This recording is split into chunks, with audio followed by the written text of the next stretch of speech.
흔히 세계 3대 영화제로 꼽히며 국제 영화계의 메카로 통하는 프랑스의 칸 영화제. 지난 2019년 영화 기생충의 황금종려상 수상에 전율이 있던 바로 그 영화제인데요. 당시 기생충의 수상은 우리 영화와 드라마가 동양권을 넘어 서구권에서도 본격적으로 주목받는 계기가 된 의미 있는 사건이기도 했습니다.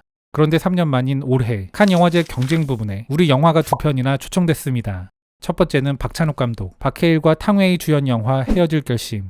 두 번째는 고레에다 히로카즈 감독, 송강호, 강동원, 배두나, 이지은 주연 영화 브로커입니다. 여기서 눈치 빠른 분들은 벌써 느끼셨겠지만 특이한 지점이 하나 있죠. 바로 헤어질 결심에는 탕웨이, 브로커에는 고레에다 감독의 이름이 보인다는 겁니다.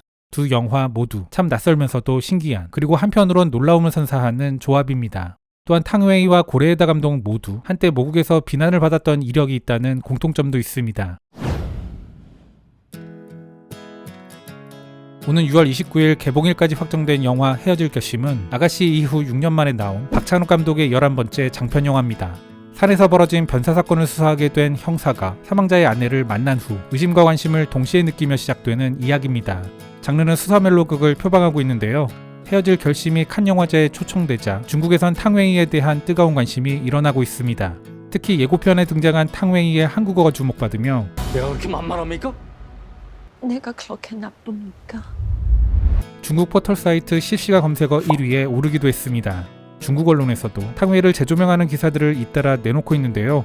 그녀의 대표자 새끼, 만추에서부터 그녀가 출연한 소소한 작품들까지 전부 되돌아보는 기사도 나옵니다.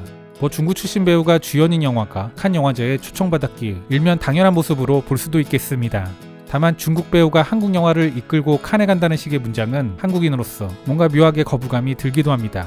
그런데 중국 기사들에는 특이한 점이 하나 있습니다. 바로 과거 중국 당국과 누리꾼들이 그녀를 향해 행했던 폭력에 대해선 일절 언급이 없다는 겁니다. 탕웨이가 활동금지 처분을 당했을 때 그 요란한 비난 세례를 생각해본다면 좀 당황스럽기까지 한 면이 있습니다. 탕웨이는 중국 본토 출신의 배우입니다. 그녀는 영화 새끼로 전세계적인 주목을 받으며 스타덤에 오르는데요.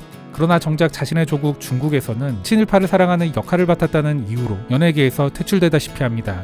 새끼를 연출한 이안 감독은 세계적으로 인정받는 명감독이고 양조위 역시 시대를 대표하는 스타이다 보니 그 화살이 상대적 약자인 탕웨이로 간 겁니다. 그런데 가만 생각해보면 그들의 행동을 100번 이해해본다 해도 제작자나 감독이 아니라 배우인 탕웨이만을 몰아붙이는 것 자체가 웃긴 게 아닐까 합니다. 아이러니한 점은 이러한 중국의 괴롭힘이 김태용 감독과 만날 수 있었던 시작점이 됐다는 겁니다. 또한 한국 팬층도 두터워지면서 한국에서의 길도 열립니다. 탕웨이는 새끼로 인해 활동을 할 수 없게 되자 영국으로 도피하듯 무작정 유학길에 나서게 됩니다. 영국에서 그녀는 모델 일과 배드민턴 강사, 추성화 그리기 등으로 생계를 이어가며 유학 생활을 합니다. 와신 상담 후 그녀는 홍콩 시민권을 획득하면서 홍콩 영화로 다시 복귀하게 됩니다. 그 이후 김태용 감독과 만나 만추를 찍게 되고 그녀의 중국 활동 금지 처분도 철회되면서 만추는 중국에서 개봉하게 됩니다. 영화 만추는 한국에선 크게 흥행하지 못했지만 중국 내에선 엄청난 히트를 기록합니다. 당시 중국 영화관을 찾은 사람 2명 중 1명이 이 영화를 볼 정도였다고 하죠. 탕웨이에 대한 미안함이 컸을까요? 당시 만추가 공전의 히트를 하면서 새끼의 이안 감독은 김태용 감독에게 고마워했다고 합니다. 탕웨이는 이 만추로 중국 배우로는 최초로 우리의 백상예술대상 주연상을 수상하기까지 합니다. 또한 중국 작품들에도 다시 복귀하고 또 히트하면서 중국 내에서도 스타 반열에 오르게 됩니다. 다만 그녀가 앞으로 중국 작품을 선택할지는 불투명합니다.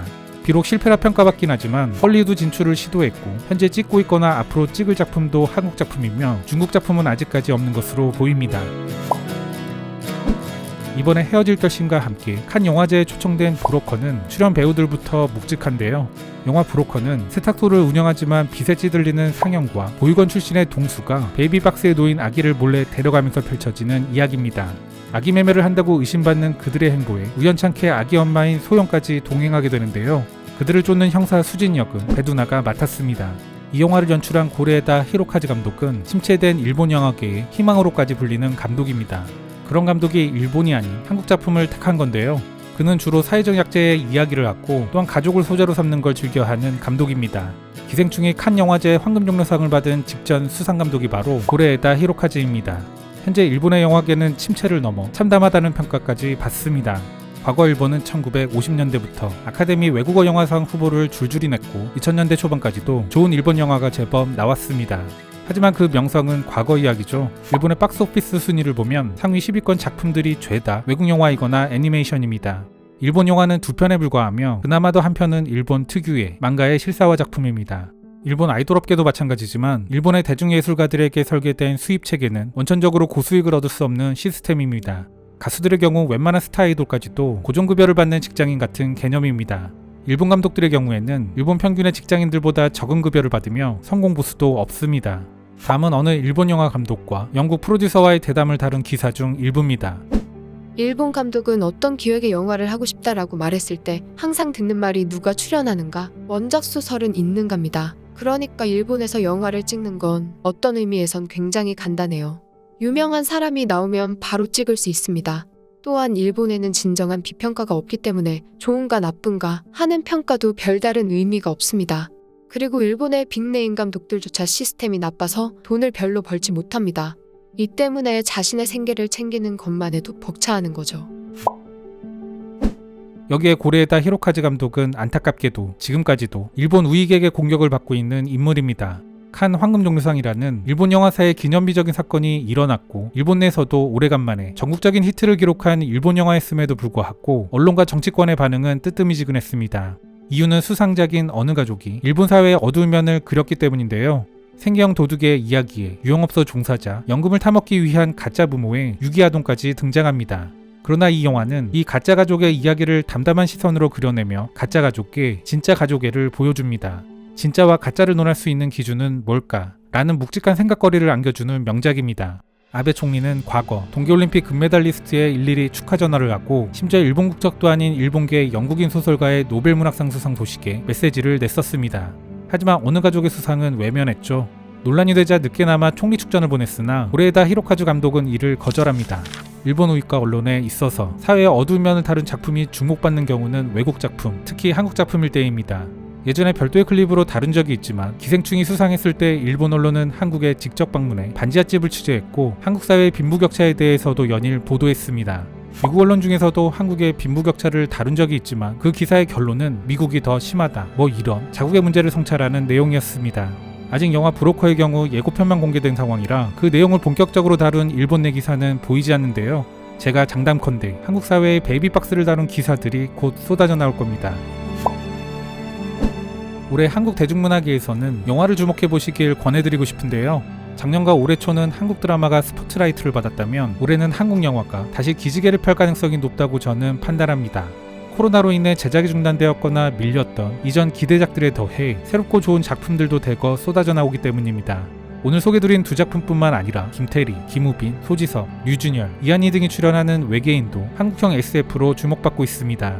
전우치의 최동원 감독이 메가폰을 잡은 이 작품은 총 2화로 나뉘며 1편이 올 여름에 개봉이 예정되어 있습니다. 마녀2와 한산, 해적 등도 기대할 만하죠. 탕웨이나 고레에다 감독이 고충을 겪었던 이유에는 정치적인 면도 있습니다. 하지만 저는 그 중에서도 관객들의 수준 차이도 큰 부분을 차지하는 게 아닐까, 뭐 그런 생각도 합니다. 조선구마사 논란 당시 물론 출연 배우에 대한 공격도 일부 있긴 했지만 그보단 제작 및 방송사에 대한 비판이 중심이었습니다. 비록 조선구마사와 새끼를 비교한다는 게 이한 감독과 탕웨이에게 미안한 수준이긴 합니다만 오히려 그렇기에 더욱 명연기를 보여준 배우에 대한 비난은 잘못된 방향성이 아닐까 싶습니다. 뭐 일본도 마찬가지죠. 우리나라의 그 누가, 기생충이 한국 사회의 어두운 면을 조명했다며 비난했던가요? 영화 도가니, 박하사탕, 내부자들, 그리고 최근에는 오징어 게임까지 우리 사회의 부조리나 모순, 역사적 아픔을 정면에서 다룬 작품들에 대해 우리 관객은 오히려 더 응원합니다. 도가니의 경우 대중의 분노를 이끌어내며 사각지대에 있던 관련 시설에 대한 관리 감독을 각오하는 계기를 만들기까지 했습니다. 수준 높은 관객이 있고 한류로 인해 한국 작품에 대한 관심도가 높아진 이때 이런 좋은 감독, 좋은 배우가 한국 작품을 마다할 리 없다는 생각도 하게 됩니다.